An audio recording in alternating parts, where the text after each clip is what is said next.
You haven't met a single person by accident, not one. Carl Gustav Jung discovered why, and it's more disturbing than you think. That person who destroyed you, they were supposed to. The one who saved you when you wanted to die, they arrived exactly on time. The friend who betrayed you, the stranger who said the exact words you needed to hear, the lover who broke you open and left you bleeding on the floor. Every single one of them appeared in your life with surgical precision. Jung called it the law of resonance, but it's nothing like the feel-good synchronicity quotes you see on Instagram. It's darker, much darker. Because here's what Jung actually found in his patients. You don't attract what you want. You attract what you are. And most of what you are lives in the parts of yourself you can't see, the parts you'd kill to keep hidden. Your unconscious is broadcasting a signal 24 hours a day. It's calling out to specific people, pulling them into your orbit like gravity. But this signal isn't coming from your conscious mind with its pretty intentions and positive affirmations. It's coming from the basement of your psyche, from the place where you've buried every rejected piece of yourself. Think about the last person who really got under your skin, the one who made you irrationally angry. Jung would tell you something that would make you sick. That person is you, not metaphorically, literally. They're walking around wearing the face you refuse to see in the mirror. Every meeting is a psychological transaction. Every person who stays in your life for more than a passing moment is there because something in your unconscious recognized something in theirs. You're not meeting people, you're meeting pieces of yourself scattered across other human beings. And the meetings that hurt the most, the ones that haunt you at 3 in the morning, those aren't mistakes or bad luck. Those are your unconscious mind's desperate attempts to show you what you need to see, to force you to face what you've spent your entire life running from. Jung watched his patients realize this and completely break down. Because once you understand that you've been unconsciously orchestrating every painful encounter in your life, you can't unknow it. You can't go back to blaming bad luck or other people or the universe. The law of resonance means you're both the puppet and the puppeteer, and you've been pulling your own strings in the dark. Your unconscious mind is running a 24-hour transmission that you can't turn off. Jung discovered this by accident while treating a patient who kept attracting the same type of abusive partner. Different faces, different names, same essential destruction. She swore she was choosing differently each time. She was lying to herself. Her unconscious was sending out a precise signal, and only certain people could hear it. This is what Jung meant when he talked about the shadow. Not some mystical dark side. Your shadow is every quality you've disowned, every trait you've pushed down, every part of yourself you've decided is unacceptable. But here's what's terrifying. Those parts don't disappear. They go underground and start running your life from the basement. Your shadow becomes your recruiting department. It sends out invitations you don't know you're sending. It recognizes its reflection in others before your conscious mind even registers their existence. That's why you keep meeting the same person in different bodies. That's why your relationships have themes that repeat like a broken record. You're not having bad luck. Your unconscious is having perfect aim. Jung observed something that made his colleagues think he'd lost his mind. He said the psyche exists partially outside the individual. It's not contained in your skull. It extends into the space around you, touching other psyches, creating what he called the collective unconscious. When you meet someone, it's not two separate beings coming together. It's two overlapping psychological fields recognizing themselves. This is why you sometimes meet someone and feel like you've known them forever. You have. You've known the part of yourself they represent. You've been carrying it your whole life. But most people never figure this out. They go through life thinking they're victims of random encounters. They blame their ex for being narcissistic without realizing they have a narcissistic shadow that's doing the selecting. They complain about friends who betray them without seeing their own betrayer shadow that's sending out invitations. Jung watched a patient who complained that everyone in his life was cold and emotionally unavailable. During analysis, Jung discovered the man had completely buried his own emotional nature after his father shamed him for crying as a child. His unconscious emotional self was now desperate for connection, but it could only recognize itself in other emotionally suppressed people. He was unconsciously surrounding himself with mirrors of his own emotional death. The resonance isn't just psychological, it's almost quantum. Your unconscious recognizes its frequency in others, the way a tuning fork responds to its matching pitch. You don't choose it. It happens below the threshold of awareness. In milliseconds, before your rational mind even boots up. Every person in your life is there because something in your unconscious said yes to something in theirs. The boss who reminds you of your father, the friend who triggers your abandonment wounds, the partner who activates every insecurity you thought you'd healed. They're all responding to your broadcast. They're all answering a call you don't remember making. And the stronger you suppress something, the louder it broadcasts. The more you hate a quality in yourself, the more magnetized you become to people who embody it. Your unconscious is trying to integrate what you've rejected. It's trying to make you whole, even if it has to torture you to do it. Jung coined the term synchronicity, and everyone got it wrong.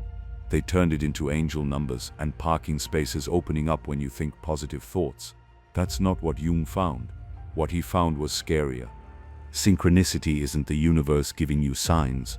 It's your unconscious mind creating reality tunnels that you can't see. Jung had a patient who kept seeing beetles everywhere, right before major life disasters. She thought it was a warning from the universe. Jung showed her something else. Her unconscious mind was so hypervigilant to threats that it was creating patterns where none existed. But here's the twist. Her noticing the beetles was changing her behavior in subtle ways that actually created the disasters. She was unconsciously fulfilling her own prophecies. This is what synchronicity actually is. Your unconscious mind is having a conversation with reality that your conscious mind isn't invited to. It's selecting what you notice, who you approach, which opportunities you see and which you miss. Then when the meaningful coincidence happens, you think it's magic. It's not magic. It's your psyche operating outside your awareness. Every synchronicity is your unconscious mind revealing its contents. When you keep running into the same person, that's not the universe playing matchmaker. That's your unconscious altering your routes, your timing, your choices in ways too subtle to detect. You're both stalking each other without knowing it. Jung documented a case that should disturb everyone who believes in destiny.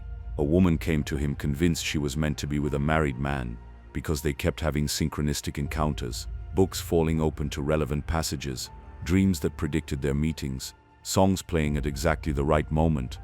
Jung helped her see what was really happening. Her unconscious was orchestrating every single sign. She was unconsciously selecting which books to read, which pages to notice. Her dreams weren't predicting meetings, they were programming her behavior to create them. The songs weren't playing at the right moment. Her unconscious was only noticing them when they matched her internal narrative. She was writing a story with her unconscious mind and then living it out, thinking it was fate. This is the real horror of synchronicity. You're not receiving messages from the universe. You're receiving messages from parts of yourself you don't know exist. Parts that might be working against everything you think you want. When you meet someone and it feels like destiny, that feeling isn't wrong, but it's not cosmic destiny. It's psychological destiny. Your unconscious recognized something it's been searching for, usually something you desperately need to integrate, or something you're compulsively repeating. That person who appeared at exactly the right moment to save you. Your unconscious saw them coming long before your conscious mind did. It recognized a savior pattern that matched your victim pattern. It started adjusting your behavior in invisible ways to ensure the intersection. Jung noticed that the more disconnected someone was from their unconscious, the more synchronicities they experienced. It wasn't because they were more spiritual. It was because their unconscious was screaming louder, trying more desperately to be heard. The synchronicities were symptoms of psychological splitting, not spiritual advancement. The meaningful coincidences in your life are meaningful, but not in the way you think. They're your unconscious mind's attempts to show you what you refuse to see. Every synchronicity is a mirror. Every coincidence is a confession from a part of yourself you've disowned. Every person who triggers you is showing you yourself. Jung discovered this when he noticed his own violent anger toward a colleague. The man was arrogant, self-important, insufferable. Jung wanted to destroy him professionally. Then during his own self-analysis, Jung found something that made him physically ill. He was looking at his own arrogance, his own inflation, the parts of his personality he'd buried under his persona of the humble healer. The colleague wasn't just similar to Jung's shadow. He was Jung's shadow walking around in another body. This is the most uncomfortable truth about human relationships. The people you hate are showing you the parts of yourself you've made unconscious. The people you love are showing you the parts you accept. The people who disgust you are showing you what you're terrified of becoming, or what you already are but can't admit. Your emotional reactions to others are never about them. They're about you meeting yourself and not recognizing your own face. Jung treated a woman who was obsessed with her sister's selfishness. She could talk for hours about how self-centered, narcissistic, and cruel her sister was, how she took advantage of everyone, how she never thought about others. The hatred was eating this woman alive. Then Jung asked her to describe herself. She said she was selfless, giving, always putting others first. Jung asked her to give examples. As she talked, something horrifying emerged. Every selfless act was actually a transaction. She gave to get. She helped to be seen as good. She sacrificed to maintain moral superiority. She was profoundly selfish, just wearing the costume of selflessness. Her sister was living out the shadow she couldn't face. Her sister was being openly what she was being covertly. The hatred wasn't toward her sister, it was toward the mirror. This is happening in every relationship you have. Your unconscious is using other people as screens to project the movie of your disowned self. The more emotional charge you feel toward someone, the bigger the projection. The friend who you think is weak, that's your weakness. The parent you see as controlling, that's your controller. The ex you call crazy, that's your crazy. They might also be these things independently, but your reaction, your emotional activation, that's all you. Jung called this phenomenon the hook. For a projection to stick, there needs to be a hook in the other person for it to hang on. So yes, your projections often find appropriate targets.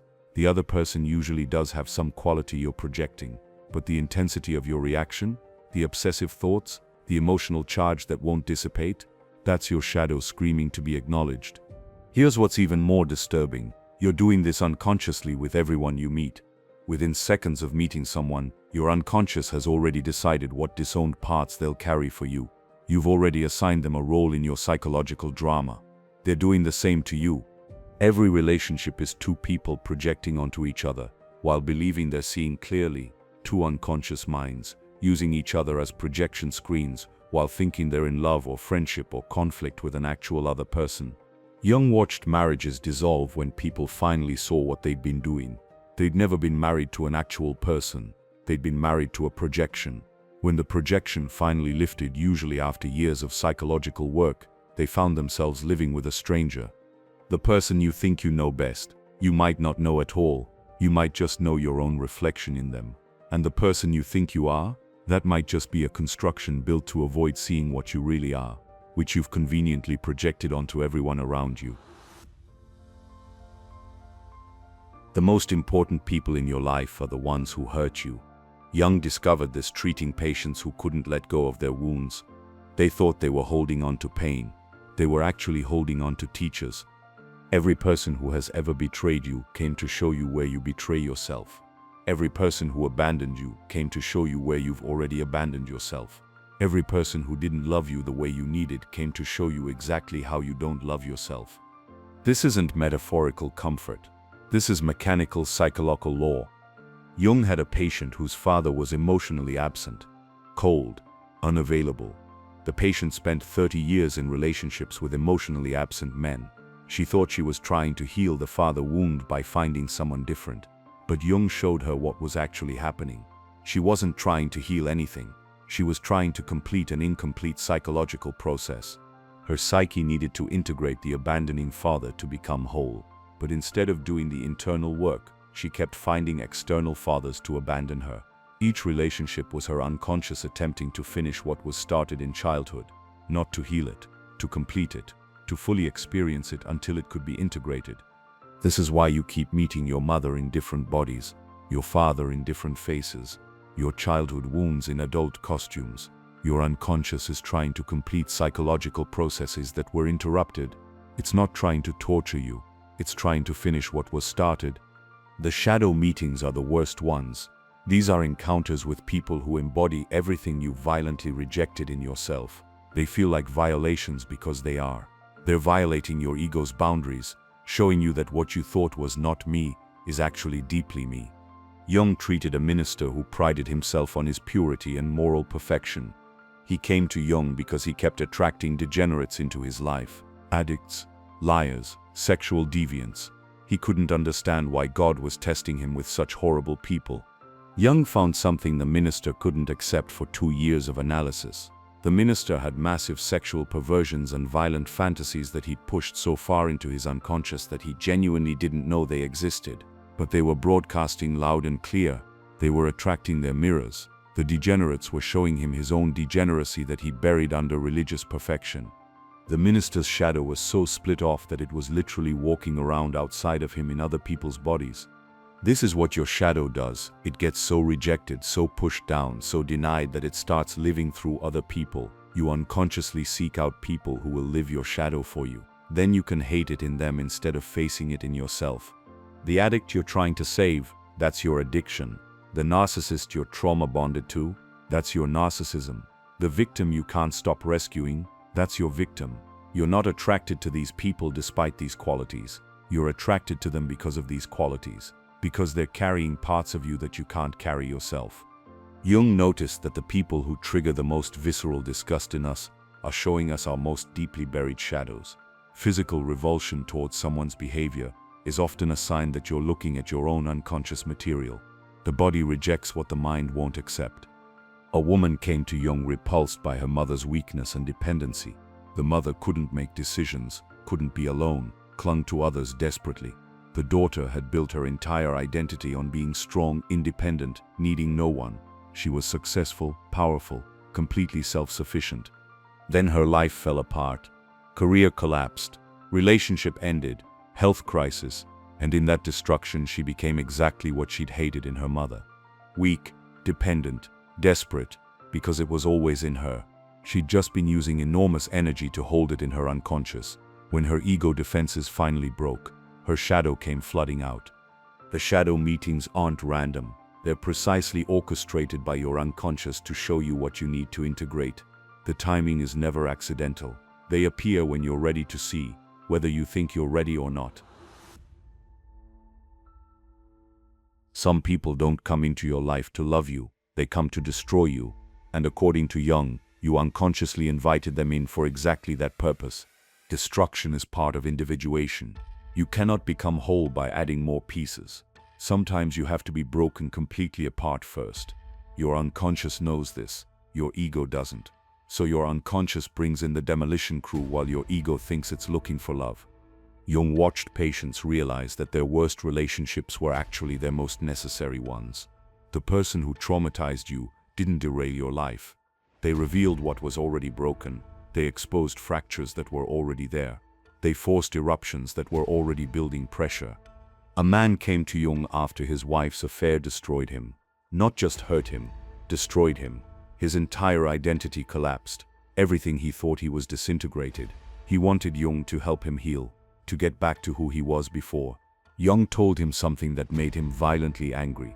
He could never go back because who he was before was a lie. The affair didn't destroy him. It destroyed his false self, the persona he'd been wearing.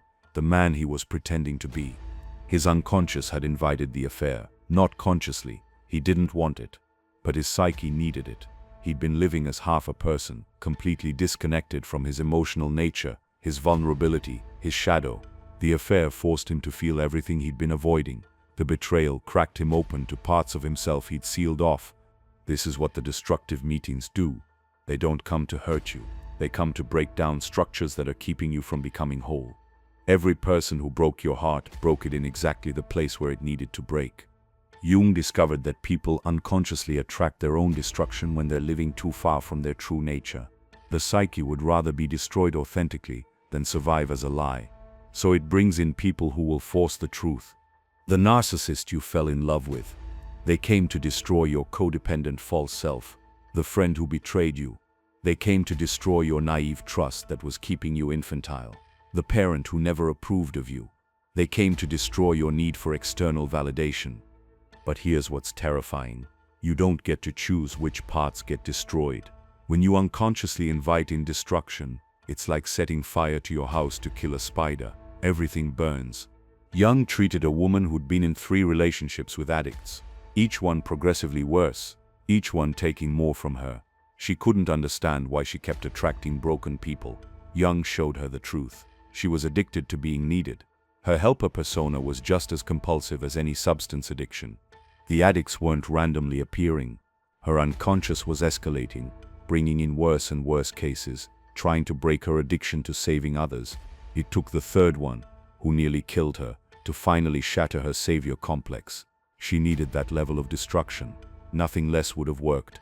Your unconscious will escalate until you get the message. If you don't learn from the gentle teacher, it brings in the brutal one. If you don't hear the whisper, it brings in the scream. If you don't respond to the tap, it brings in the sledgehammer. The people who hurt you most precisely were the most precise teachers. They knew exactly where to strike because your unconscious told them. Not with words, with energy, with the invisible communication between psyches. You showed them your weak spots by the way you tried to hide them. Jung believed that we unconsciously teach people how to destroy us in exactly the way we need to be destroyed. We hand them the map to our triggers. We show them our buttons. We reveal our breaking points. Then we act surprised when they use this information. Every relationship that ended badly ended exactly as it needed to. Every person who left you left at the perfect moment. Every betrayal happened with perfect timing, not because it was good or pleasant or wanted, but because your individuation required it. The destruction is the medicine, the pain is the teaching, the loss is the gaining of something more real. Your unconscious would rather have you real and broken than false and whole. This is the final piece Jung discovered that changes everything. The law of resonance isn't just about who you meet, it's about who you're becoming through these meetings. Every person who's entered your life has been reshaping your psyche, not metaphorically. Literally, your unconscious has been using other people as surgical tools to carve away everything false about you. The affairs, the betrayals, the abandonments, they weren't punishments, they were operations. Removing tumors of pretense you didn't know were killing you. Jung realized something near the end of his life that he barely spoke about. The people who hurt us most precisely are usually the ones we needed most urgently. Not because pain is good, but because some truths can only be delivered through destruction. Some shadows can only be integrated through collision with their external manifestation. You're not the same person you were before your worst relationship. That's the point. That version of you needed to die for who you're becoming to live. Your unconscious knew this. It sent out the invitation for your own execution disguised as love. The law of resonance means you're constantly meeting yourself. In every interaction, every relationship, every painful goodbye. You're not connecting with others. You're connecting with scattered pieces of your own psyche, walking around in other bodies, showing you what you need to see. This never stops. As long as you're alive, your unconscious will keep broadcasting, keep attracting, keep orchestrating meetings that force you toward wholeness. The only choice you have is whether you'll recognize what's happening or keep thinking it's coincidence. But there's something even more disturbing. Jung discovered about certain people. Some individuals don't just attract their shadows, they activate shadows in everyone around them. Their very presence triggers what Jung called shadow projection in others. These people become walking mirrors, and mirrors are rarely welcome. In this next video, I'll show why your inner work makes you dangerous to those still hiding, and what Jung called the most psychologically complex personality type to possess.